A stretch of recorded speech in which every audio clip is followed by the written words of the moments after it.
नमस्कार दोस्तों, एक बार फिर से स्वागत है आप सभी का हमारे YouTube चैनल पर। आज की वीडियो का शीर्षक है भीष्म पितामह के बारे में 10 बड़ी बातें। महर्षि वेदव्यास की महान रचना महाभारत ग्रंथ के प्रमुख पात्र भीष्म पितामह हैं, जिनके बारे में कहा जाता है कि वे एकमात्र ऐसे पात्र हैं जो महाभारत में शुरुआत से अंत तक बने रहे। 18 दिनों तक चले महाभारत के युद्ध में 10 दिन तक लगातार भीष्म पितामह लड़े थे। पितामह भीष्म के युद्ध कौशल से व्याकुल पांडवों को स्वयं पितामह ने अपनी मृत्यु का उपाय बताया। भीष्म पितामह 58 दिनों तक बाणों की शैया पर रहे, लेकिन अपना शरीर नहीं त्यागा, क्योंकि वे चाहते थे कि जिस दिन सूर्य उत्तरायण होगा तभी वे अपने प्राणों का त्याग करेंगे। भीष्म पितामह के बारे में 10 बड़ी बातें। नंबर 1, भीष्म पितामह को इच्छा मृत्यु का वरदान प्राप्त था, इसलिए उन्होंने स्वयं ही अपने प्राणों का सूर्य उत्तरायण यानी कि मकर संक्रांति के दिन त्याग किया। नंबर 2, जिस समय महाभारत का युद्ध चला है, कहते हैं उस समय अर्जुन की उम्र 55 वर्ष, भगवान कृष्ण की उम्र 83 वर्ष और भीष्म पितामह की उम्र 150 वर्ष के लगभग थी। नंबर 3, भीष्म पितामह को इच्छा मृत्यु का वरदान स्वयं उनके पिता राजा शांतनु द्वारा दिया गया था, क्योंकि अपने पिता की इच्छा को पूरा करने के लिए भीष्म पितामह ने आजीवन अखंड ब्रह्मचर्य की प्रतिज्ञा ली थी।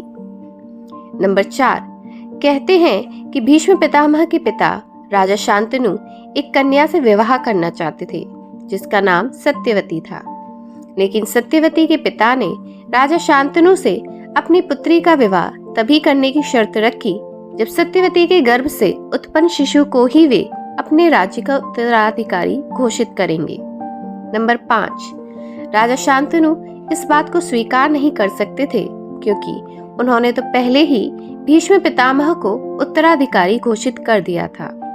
नंबर 6, सत्यवती के पिता की बात को अस्वीकार करने के बाद राजा शांतनु सत्यवती के वियोग में रहने लगे।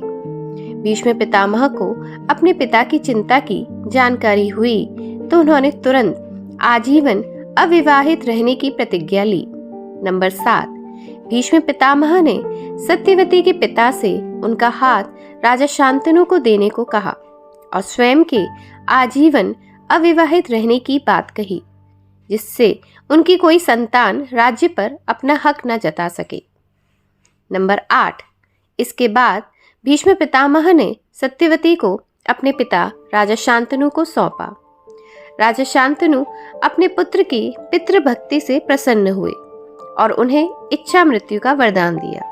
नंबर 9, धार्मिक मान्यताओं के हिसाब से कहा जाता है कि भीष्म पितामह ने सूर्य उत्तरायण यानी कि मकर संक्रांति के दिन 58 दिनों तक बाणों की शैया पर रहने के बाद अपने वरदान स्वरूप इच्छा मृत्यु प्राप्त की।